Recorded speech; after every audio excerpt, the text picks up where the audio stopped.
Assalamualaikum warahmatullahi wabarakatuh. Selamat pagi anak-anak. Bagaimana kabarnya hari ini? Semoga kalian sehat selalu dan tetap semangat ya. Sebelum memulai pembelajaran pada pagi hari ini, alangkah baiknya kita berdoa terlebih dahulu.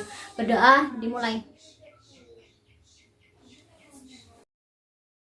Sebelum Ibu menyampaikan materi dan tujuan pembelajaran pada pagi hari ini, Ibu mau bertanya dulu kepada kalian. Apakah kalian masih ingat materi pembelajaran minggu lalu? Ya, pembelajaran minggu lalu kita membahas mengenai pengertian pertumbuhan ekonomi, cara mengukur pertumbuhan ekonomi, teori pertumbuhan ekonomi, dan pengertian pembangunan ekonomi.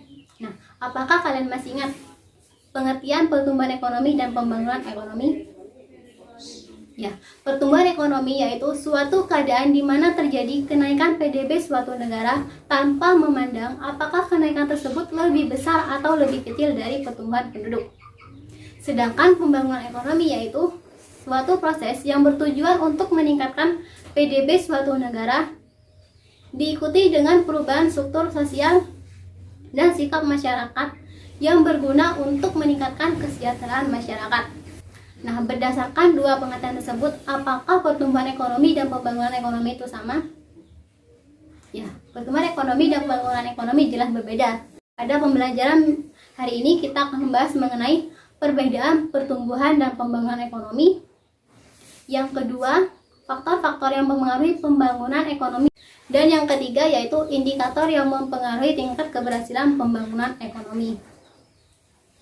Sedangkan tujuan pembelajaran pada pagi hari ini yaitu yang pertama, siswa dapat mengetahui perbedaan pertumbuhan ekonomi dan pembangunan ekonomi. Yang kedua, siswa dapat mengetahui faktor-faktor yang mempengaruhi pembangunan ekonomi. Dan yang ketiga yaitu siswa dapat mengetahui indikator keberhasilan tingkat pembangunan ekonomi. Masuki materi yang pertama yaitu perbedaan pertumbuhan ekonomi dan pembangunan ekonomi. Nah, berdasarkan pengertian pembangunan ekonomi dan pertumbuhan ekonomi, maka dapat disimpulkan bahwa pertumbuhan ekonomi hanya mengukur tingkat kenaikan PDB. Sedangkan pembangunan ekonomi tidak hanya mengukur tingkat kenaikan PDB, tetapi melihat apakah kenaikan PDB tersebut mempengaruhi masyarakat atau tidak. Untuk mengukur keberhasilan tingkat pembangunan ekonomi, maka dapat dilihat dari tingkat kesejahteraan masyarakat. Tetapi tidak hanya dilihat dari tingkat wilayah atau sekelompok saja, tetapi melihat tingkat kesejahteraan masyarakat di seluruh wilayah suatu negara tersebut. Jadi, apabila suatu negara mengalami pertumbuhan ekonomi, maka belum tentu dapat dikatakan pembangunan ekonomi tersebut berhasil. Karena untuk mengukur tingkat keberhasilan pembangunan ekonomi yaitu tingkat kesejahteraan masyarakat. Nah, indikator yang dapat mempengaruhi tingkat kesejahteraan masyarakat yaitu yang pertama, angka harapan hidup masyarakat meningkat. Yang kedua, standar pendidikan menjadi lebih baik. Yang ketiga, angka melek huruf tinggi. Dan yang terakhir, pendapatan per kapita menambah. Jadi, apabila keempat indikator tersebut dikatakan berhasil, maka pembangunan ekonomi suatu negara dapat dikatakan berhasil. Di sini saya akan menjelaskan secara rinci perbedaan pertumbuhan ekonomi dan pembangunan ekonomi. Yang pertama yaitu keberhasilan pertumbuhan ekonomi bersifat kuantitatif, di mana hanya melihat kenaikan PDB dan pendapatan nasionalnya saja. Sedangkan pembangunan ekonomi bersifat kualitatif, di mana tidak hanya melihat tingkat kenaikan PDB dan pendapatan nasionalnya saja, tetapi melihat apakah masyarakatnya terpengaruh atau tidak. Yang kedua yaitu pertumbuhan ekonomi tidak memperhatikan perubahan struktur ekonomi dan perkembangan iptek. Sedangkan pembangunan ekonomi memperhatikan perubahan struktur ekonomi dan perkembangan iptek. Yang ketiga yaitu pertumbuhan ekonomi tidak memperhatikan pemerataan pembangunan. Sedangkan pembangunan ekonomi memperhatikan tingkat pemerataan pembangunan di seluruh wilayah. Yang terakhir yaitu pertumbuhan ekonomi belum tentu dapat meningkatkan kesejahteraan masyarakat. Sedangkan pembangunan ekonomi yaitu dapat meningkatkan kesejahteraan masyarakat. Hal ini dikarenakan pembangunan ekonomi diikuti beberapa faktor seperti pemerataan infrastruktur. Pertumbuhan ekonomi contohnya yaitu penyediaan alat, fasilitas, dan pemerataan pendidikan. Sedangkan pembangunan ekonomi contohnya yaitu penggunaan mesin-mesin untuk meningkatkan kegiatan produksi. Materi yang kedua yaitu faktor-faktor yang mempengaruhi pembangunan ekonomi. Faktor-faktor yang mempengaruhi pembangunan ekonomi ada 4. Yang pertama, tanah dan kekayaan alam. Yang kedua, kualitas dan kuantitas penduduk dan tenaga kerja. Yang ketiga, kepemilikan barang dan penguasaan teknologi. Dan yang keempat yaitu sistem sosial dan sikap masyarakat. Nah, tanah dan kekayaan alam dapat meliputi luas tanah, kesuburan tanah, keadaan iklim dan cuaca, kekayaan hasil hutan, dan kekayaan hasil tambang.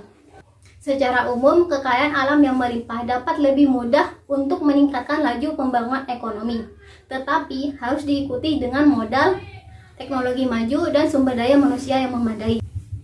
Yang kedua yaitu kualitas dan kuantitas penduduk dan tenaga kerja. Semakin bertambahnya penduduk, maka semakin bertambahnya pula jumlah angkatan kerja. Maka hal ini dapat dimanfaatkan untuk meningkatkan produktivitas. Tetapi sumber daya manusianya harus dilatih agar menjadi terampil dan mampu menjadi pionir dalam pembangunan ekonomi. Yang ketiga yaitu kepemilikan barang modal dan penguasaan teknologi. Peranan modal memiliki peranan penting dalam meningkatkan pembangunan ekonomi karena dapat meningkatkan produktivitas barang atau jasa dalam suatu negara, tetapi harus diikuti dengan penerapan teknologi yang maju. Tujuannya apa? Agar dapat meningkatkan barang atau jasa yang lebih baik tanpa harus meningkatkan biaya produksi. Yang keempat yaitu sistem sosial dan sikap masyarakat. Nah, berdasarkan hasil identifikasi di negara berkembang, sistem sosial dan sikap masyarakat menjadi penghambat dalam pembangunan ekonomi. Hal ini dikarenakan masyarakatnya masih kental dengan adat istiadat yang berlaku, adanya sistem feodal tanah, dan sikap masyarakat yang malas menabung dan malas bekerja. Materi yang ketiga yaitu indikator keberhasilan pembangunan ekonomi. Indikator keberhasilan pembangunan ekonomi dibedakan menjadi 3, yaitu yang pertama indikator moneter, yang kedua indikator non-moneter, dan yang terakhir yaitu indikator campuran. Indikator moneter dibedakan lagi menjadi 2, yaitu pendapatan per kapita dan kesejahteraan ekonomi bersih. Semakin tinggi pendapatan per kapita suatu negara, maka semakin tinggi pula keberhasilan pembangunan ekonomi di negara tersebut. Tetapi pendapatan per kapita ini dikatakan lemah dan tidak dapat melihat tingkat kesejahteraan masyarakat karena ada faktor lain seperti adat istiadat, keadaan iklim, keadaan alam, dan kondisi kebebasan masyarakat. Sedangkan kesejahteraan ekonomi bersih dapat dilihat dari tingkat PDB suatu negara. Apabila tingkat PDB suatu negara mengalami perkembangan dan kemajuan, maka pembangunan ekonomi suatu negara juga akan mengalami perkembangan atau kemajuan. Yang kedua yaitu indikator non-moneter.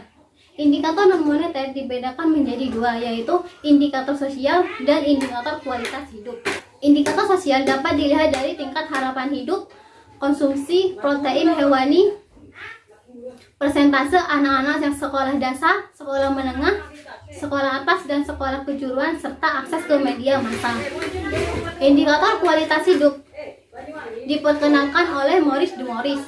Hal ini mencakup indikator tingkat harapan hidup, angka kematian bayi, dan tingkat huruf melek. Yang ketiga yaitu indikator campuran. Indikator campuran dibedakan juga menjadi 2, yaitu indikator suksenas inti dan indikator pembangunan manusia. Indikator suksenas inti yaitu indikator kesejahteraan yang dikembangkan oleh Biro Pusat Statistik tahun 1992 yang mencakup aspek pendidikan, kesehatan, perumahan, angkatan kerja, keluarga berencana, ekonomi, perjalanan wisata, dan akses ke media massa.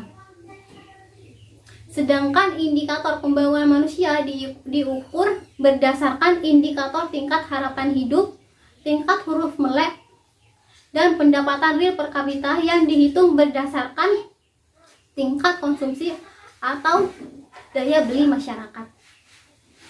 Selain indikator moneter, indikator non-moneter dan indikator campuran, garis kemiskinan dan kebutuhan dasar minimum juga dapat dijadikan sebagai faktor yang dapat mempengaruhi keberhasilan pembangunan ekonomi. Baiklah anak-anak, demikian yang dapat Ibu sampaikan. Kurang lebihnya Ibu mohon maaf. Apabila ada pertanyaan silakan ditanyakan. Baiklah, karena tidak ada pertanyaan, Ibu akan memberikan tugas kepada kalian, yaitu carilah contoh gambar pembangunan ekonomi yang ada di Indonesia. Misalnya pembangunan jalan, pembangunan jembatan, pembuatan irigasi sawah, pembangunan sawah, dan ataupun pembangunan lainnya. Kemudian analisis dampak dari kegiatan tersebut selama kegiatan tersebut berjalan, dan manfaat dari pembangunan tersebut apa, kemudian sikap yang harus dilakukan masyarakat setelah adanya pembangunan tersebut harus bagaimana. Untuk langkah-langkah dan format kegiatan yang harus kalian lakukan, silakan perhatikan gambar berikut.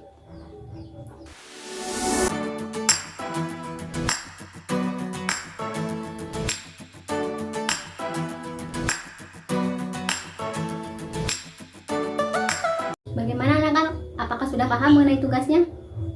Apakah masih ada pertanyaan? Baiklah, karena tidak ada pertanyaan, sebelum Ibu mengakhiri pembelajaran pada hari ini, Ibu akan membacakan kesimpulan dari pembelajaran hari ini.